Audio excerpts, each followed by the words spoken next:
Guys, kain po tayo. Parata po. Ito po ang aking lunch. Parata with peanut butter. Ayan po guys, ang lunch ko for today. Dalawang parata. 1 dirhams, 1 dirhams. 30 pesos na po sa Pilipinas. Ano po lang, wala po kasi akong pagkain ngayon guys. Di ako nagluto. So, tama na po sa lunch ko to. Medyo kasi mabigat pa yung tiyan ko sa breakfast ko na oatmeal.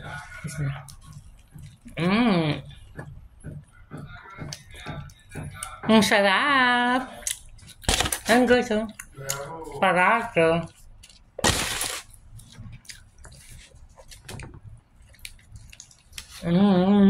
Yummy, yummy, yummy. First time ko pong ginawa to guys. Peanut butter with parata.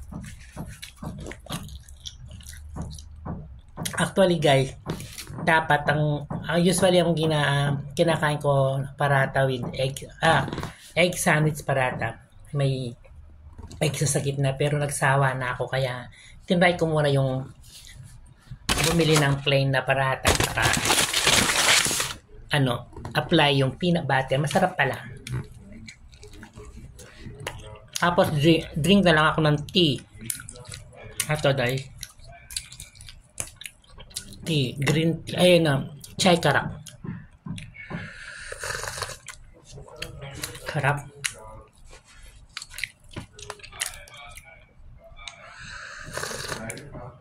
Ay, ang init. Sarap, alhamdulillah.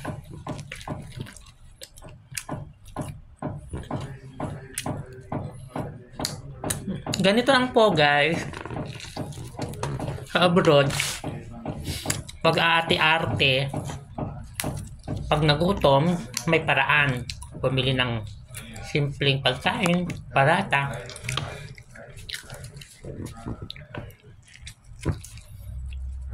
Yan guys, ang dami niyang peanut butter sa loob. Ang sarap.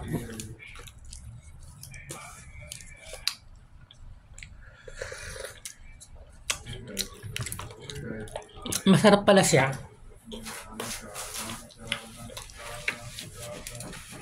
Para nakakain ako ng pandy salad tsaka peanut butter.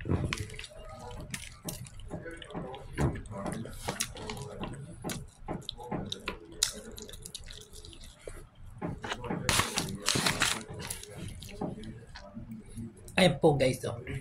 Ito po ang aking peanut butter na kinakain na araw-araw. Marami pa siyang laman. Naubos na po kasi ang aking Skyflake. So, bumili na lang po ako ng parata.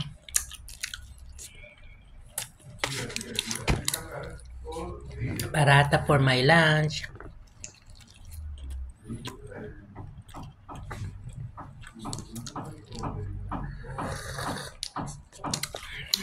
Init, sarap.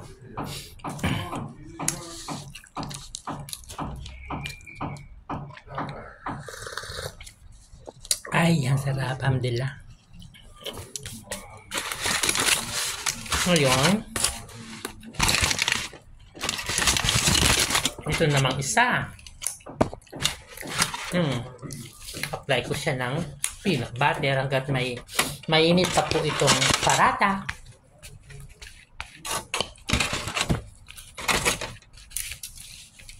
Kasi guys, kapag tumigas na itong parata, hindi na siya masarap. So, habang mainit pa, apply ang peanut butter. Ito guys, nakapalo siya sa aluminum foil para sila matmigas. Sarap. Kain po tayo.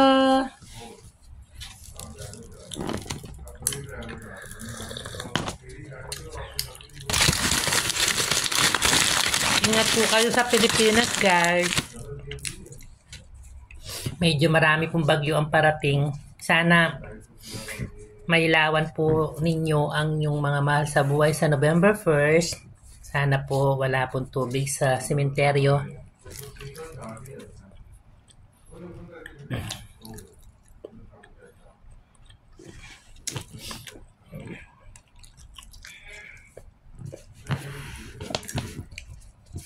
Sarap ng parata. Wala siyang ganong mantika. Wala pong mantika yung kamay ko.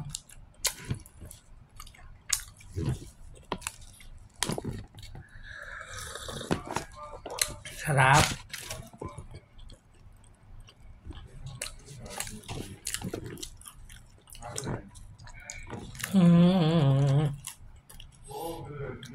Kaya po ako ngumuya dito sa unahan kasi po wala na po yung bagang ko dito sa taas saka sa gitna.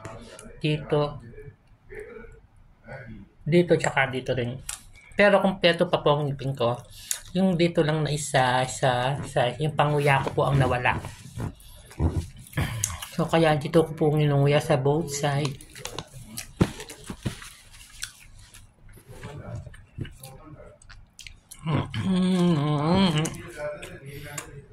Guys, malapit nang matapos yung pangalawang parata.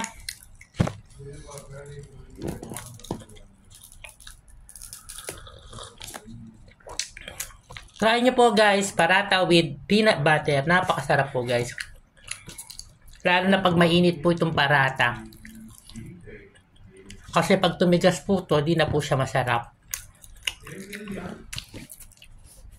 Bigyan lang po kayo ng konting tips. Kunwari, bumili po kayo ng parata, 5 piraso. Tapos, di nyo po naubos, huwag nyo pong itatapon kasi pwede nyo pa po siyang kainin kapag gabi.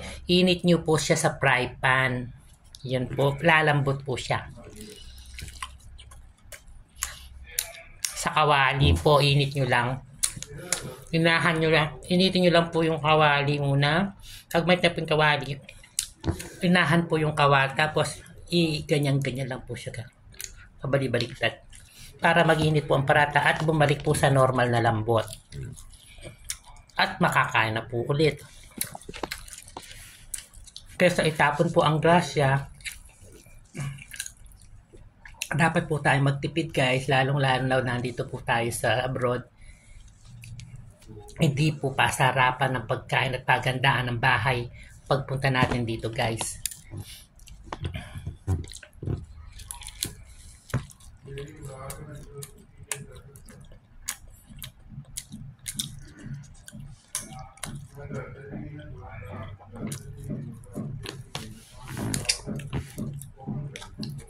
Medyo matigas na po siya kaya para siyang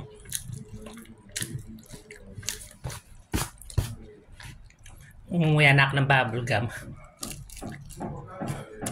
Ay, matigas na po siya.